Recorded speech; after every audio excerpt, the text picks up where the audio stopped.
स्वागत है आपका आपके अपने YouTube channel the queen of science में। तो आज मैं आप लोग के लिए क्लास 12th के मैट्रिक्स चैप्टर का एक नया टॉपिक लेकर के आया हूँ और ये टॉपिक है ट्रांसपोज ऑफ अ मैट्रिक्स। बहुत ही इजी, बहुत ही आसान सा टॉपिक है जिसको कि आप एक ही बार में तुरंत समझ जाएंगे। बट मैं आपसे एक बार ये बात करना चाहता हूँ कि जो मेरी पिछली वीडियो थी जिसमें कि आपको मैंने मैट्रिक्स से मल्टीप्लिकेशन करना सिखाया था, वो बहुत इम्पॉर्टेंट वीडियो थी और वो टॉपिक बहुत इम्पॉर्टेंट टॉपिक है। इसलिए आप उस वीडियो को अगर नहीं वो देखे हैं तो आप उसको जा कर के ज़रूर से देखिए। इस वीडियो की इम्पोर्टेंस के कंपैरिजन में उसकी इम्पोर्टेंस बहुत ज़्यादा है। इसको आप एक बार देख लेंगे, जो वीडियो अभी आप देख रहे हैं, तो आपको टॉपिक एक ही बार में फटाफट समझ में आना स्टार्ट हो जाएगा। लेकिन मैट्रिक्स से मल्टीप्लिकेशन करने के लिए आपको हो सकता है वो वीडियो एक बार रिपीट करके वॉच करनी पड़े, तो आप उसको देखिए और टॉपिक को एंजॉय कर लीजिए, ठीक है। तो अब मैट्रिक्स के ट्रांसपोज की बात आती है कि what is the transpose of a matrix. आपको ये पता है कि किसी मैट्रिक्स में दो चीज़ें होती हैं, एक नंबर ऑफ रोज और दूसरा नंबर ऑफ कॉलम्स। अगर हम इन नंबर ऑफ रोज और नंबर ऑफ कॉलम्स को इंटरचेंज कर दें, मतलब कि रोज की जगह पे कॉलम्स को लिख डालें और कॉलम्स की जगह पे रोज को लिख डालें, तो तुरंत आपकी जो मैट्रिक्स होगी वो ट्रांसपोज हो जाएगी। इसी चीज़ को हम कहते हैं मैट्रिक्स को क्या कर देना, ट्रांसपोज कर देना। नंबर ऑफ रोज को नंबर ऑफ कॉलम्स में लिख देना और नंबर ऑफ कॉलम्स को नंबर ऑफ रोज में लिख देना। This is called transpose of a matrix. अब आप सोच रहे होंगे कि ऐसे कैसे लिख दिया जाएगा, तो मैं आपको ये करके भी दिखाता हूँ। लेकिन आप पहले ये समझ लीजिए कि इस चीज़ को इंडिकेट करने के लिए हम जो साइन यूज करते हैं वो है ए के ऊपर हमने लगा दिया ये T as a power type. ये आपको दिख रहा है बट ये पावर नहीं है, इसे हम पढ़ते हैं ए ट्रांसपोज, या ए डैश भी हम लगाते हैं तो इसको भी हम पढ़ते हैं ए ट्रांसपोज, ठीक है। एक और इम्पॉर्टेंट चीज़, जब हम नंबर ऑफ कॉलम्स को नंबर ऑफ रोज में और नंबर ऑफ रोज को नंबर ऑफ कॉलम्स में चेंज करते हैं तो इट्स ऑब्वियस कि ट्रांसपोज होने के बाद जो मैट्रिक्स आएगी उसका ऑर्डर भी चेंज हो जाएगा। अगर मान लीजिए आपके पास कोई मैट्रिक्स है जिसका कि ऑर्डर है 2 क्रॉस 3, तो यहाँ पे नंबर ऑफ रोज हैं 2 और नंबर ऑफ कॉलम्स कितने हैं 3, और जब हम इसका ट्रांसपोज करेंगे तो इसका ऑर्डर भी पलट जाएगा। 2 क्रॉस 3 की बजाय क्या हो जाएगा 3 क्रॉस 2, क्योंकि आपने रोज को लिख दिया कॉलम में और कॉलम को लिख दिया रोज में। देखिए कैसे लिखा हमने, यहाँ पे ये फर्स्ट रो है ABC और ये सेकेंड रो है DEF। अब हमने इस फर्स्ट रो को पूरा का पूरा ऐसे उठाया और एज अ कॉलम लिख दिया ABC। देखिए यहाँ पे ये रो में था ABC, यहाँ पे ये कॉलम में है ABC। DEF यहाँ पे ये रो में था, उठा के इसको यहाँ पे हमने लिख दिया कॉलम में DEF। तो नंबर ऑफ रोज तुम्हारे चेंज हो गए नंबर ऑफ कॉलम्स में, तो इस अकॉर्डिंग तुम्हारी मैट्रिक्स क्या हो गई, ट्रांसपोज हो गई। एंड बहुत आसान चीज़ है, बहुत ईजी है कि नहीं।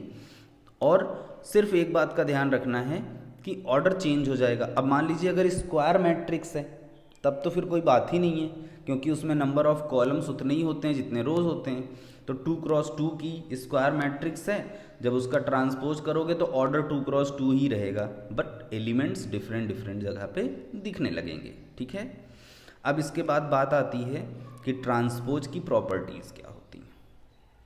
तो पहली प्रॉपर्टी ये है ट्रांसपोज की कि अगर किसी मैट्रिक्स का ट्रांसपोज करो और उसका फिर से ट्रांसपोज कर दो तो आपको वो मैट्रिक्स दोबारा मिल जाएगी। कैसे?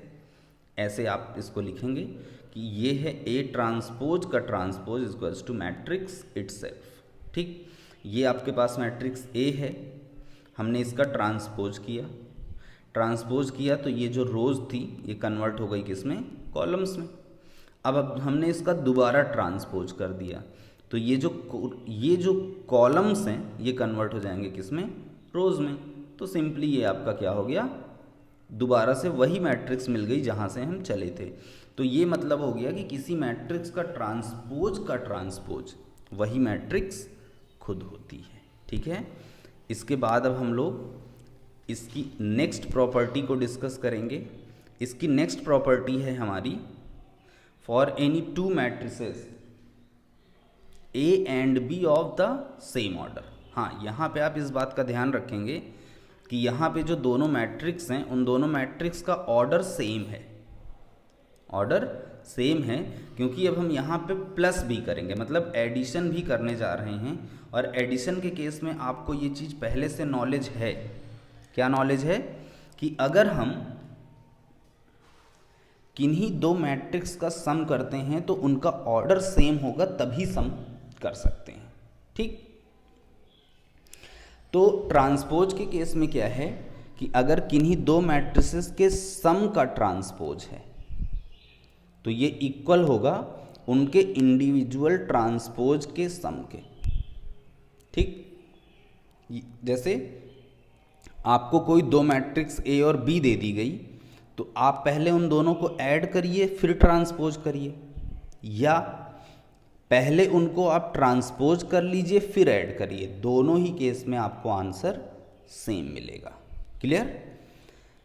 इसके बाद फिर नेक्स्ट इसका है कि अगर मैट्रिक्स के साथ कोई स्केलर मल्टीप्लाई में लिखा हो, यहाँ पे हमने मोस्टली हम लोग एज अ स्केलर के लेते हैं कि स्केलर का मतलब कोई कांस्टेंट वैल्यू, जैसे 2, 3, 5, 10, 1/2 समथिंग, तो ये सब कांस्टेंट वैल्यूज, इनको स्केलर कहते हैं। यहाँ पे हमने एक नया स्केलर यूज किया है, दैट इज कॉल्ड लैम्डा। क्या बोलते हैं इसको हम? Lambda, LAMBDA, lambda.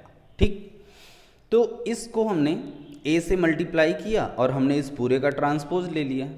तो जब हम किसी स्केलर की बात करते हैं तो स्केलर के ऊपर ट्रांसपोज का कोई फ़र्क नहीं पड़ता, क्योंकि वो एक फिक्स क्वांटिटी है, तो वो स्केलर बाहर हट जाएगा और सिर्फ मैट्रिक्स का क्या हो जाएगा?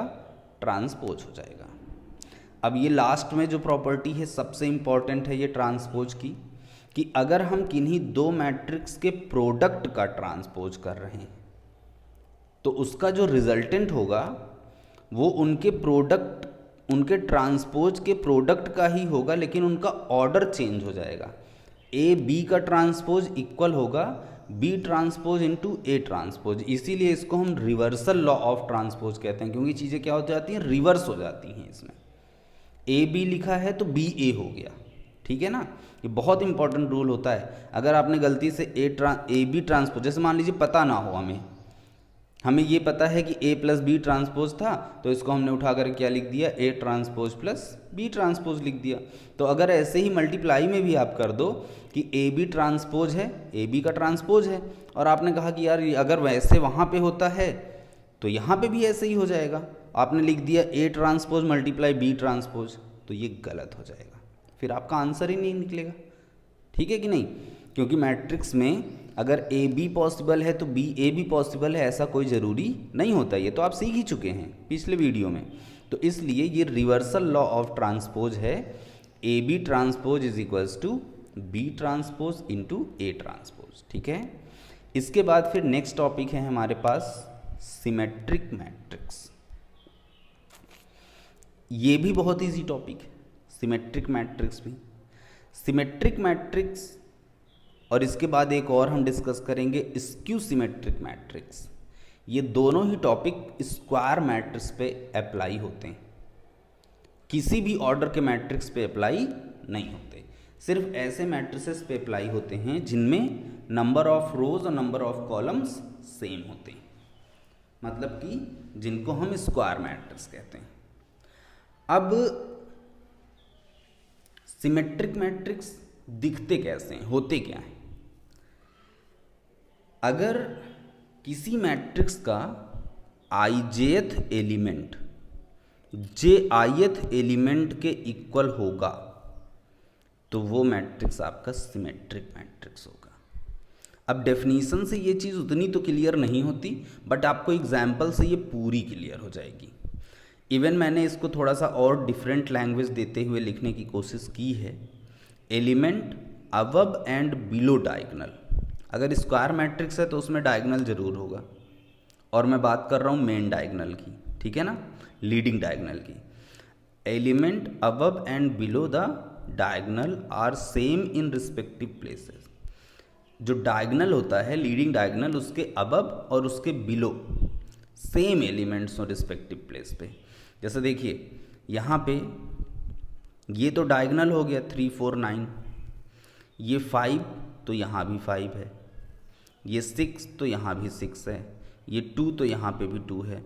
मतलब कि अगर हम इस डायगोनल पे ऐसे हम पेन रख दें और आप इसको इस तरीके से पकड़ के उठाएंगे तो 5 5 पे ओवरलैप, 6 6 पे और 2 2 पे कर देगा। मतलब ये दोनों एक दूसरे को इस डायगोनल से ओवरलैप कर जाएंगे। समझ रहे हैं इस बात को? तो इसलिए जो है हम इसको सिमेट्रिक मैट्रिक्स कहते हैं। यहाँ पे देखिए A11 3 है, A22 4 है और A33 कितना है 9। अब बात करते हैं हम, ये कौन सा एलिमेंट है A12 और ये कौन सा एलिमेंट है A21 और दोनों की ही वैल्यू कितनी है 5। तो जो यहाँ पे बात हुई थी AIJ is equals to AJI, AIJ is equals to AJI is equals to 5, वो यहाँ पे भी हर जगह पे फॉलो हो रहा है 5 5 6 6 2 2। ठीक, अब आप इसमें का देखिए नेक्स्ट जो कि है स्क्यू सिमेट्रिक मैट्रिक्स। ये भी बहुत इजी टॉपिक है, सिर्फ सिमेट्रिक और स्क्यू सिमेट्रिक में माइनस साइन का डिफरेंस होता है और कोई चेंजेस नहीं है। ये भी स्क्वायर मैट्रिक्स पे ही अप्लाई होता है। A square matrix is a skew symmetric matrix if AIJ is equals to minus AJI। ठीक, वहाँ पे था AIJ is equals to AJI, यहाँ पे माइनस AJI, बस इतना चेंजेस है। इसका भी आप एग्जाम्पल देखेंगे तो आपको बहुत आराम से क्लियर हो जाएगा। जैसे देखिए ये डायगोनल हो गया 3 1 8, डायगोनल के बाद जो एलिमेंट्स रिस्पेक्टिव प्लेस पे हैं, जैसे ये 2 है तो यहाँ -2 है, यहाँ 5 है तो यहाँ -5 है, यहाँ पे 6 है तो यहाँ देखिए -6 है। मतलब एक दूसरे का निगेटिव, एक जो है वो दूसरे का निगेटिव है। ठीक, तो ये A11 A22 A33 तो हो गया 3 1 8 3 1 8। अब इसे हम क्या कहेंगे A12 है -2, और इसे हम क्या कहेंगे A21 क्यों कहेंगे? क्योंकि ये सेकेंड रो का फर्स्ट एलिमेंट है, A21 second row first column. ठीक, तो ये हो गया 2। और अगर हम देखें तो इन दोनों में बस इतना चेंज है कि एक दूसरे के निगेटिव है, एक 2 है तो एक -2 है, तो A12 is equals to -A21। ठीक है, A31 ये देखिए -5 और A13 कितना है 5, तो ये भी एक दूसरे के बस क्या है निगेटिव है, तो A13 is equals to -A31। ऐसे ही ये वाला भी हमने देख लिया। तो इस अकॉर्डिंग आपने समझ लिया कि सिमेट्रिक और स्क्यू सिमेट्रिक्स में सिर्फ माइनस साइन भर का डिफरेंस है, बाकी सारी चीज़ें क्या हैं सेम है। अब कुछ प्रैक्टिस क्वेश्चंस मैं आपके लिए दे रहा हूँ ट्रांसपोज पे और सिमेट्रिक और स्क्यू सिमेट्रिक पे। एक और छोटी सी चीज़ मैं आपको बता दूँ, जो थर्ड प्रैक्टिस क्वेश्चन दिया है, इवन मैंने उसके लिए हिंट तो लिख दी है, लेकिन फिर भी मैं आपको वर्बल भी बता देता हूँ कि अगर हम किसी मैट्रिक्स को हमें दे करके और कहा जाए कि आप इसका सिमेट्रिक और स्क्यू सिमेट्रिक मैट्रिक्स निकालिए, तो आपको क्या करना है कि पहले आप तुरंत उस मैट्रिक्स का ट्रांसपोज निकाल लीजिए। ठीक, ट्रांसपोज निकालने के बाद जो मैट्रिक्स दी गई है उसमें उसके ट्रांसपोज को ऐड कर दीजिए और फिर 2 से डिवाइड कर दीजिए, तो आपको तुरंत एक सिमेट्रिक मैट्रिक्स मिल जाएगी। ठीक है, और जो मैट्रिक्स दी गई है उसमें से आप ट्रांसपोज को सब्ट्रैक्ट कर दीजिए और 2 से डिवाइड कर दीजिए तो पूरी मैट्रिक्स को, तो आपको तुरंत एक स्क्यू सिमेट्रिक मैट्रिक्स मिल जाएगी। तो किसी मैट्रिक्स के थ्रू एक सिमेट्रिक और स्क्यू सिमेट्रिक मैट्रिक्स निकालने का आप ये समझिए कि दिस इज़ अ फॉर्मूला, ये आपको पता होना चाहिए। ठीक है, तो आप तीनों क्वेश्चन कर लीजिएगा, कहीं कोई प्रॉब्लम होती है तो आप मुझसे कमेंट बॉक्स में पूछ सकते हैं।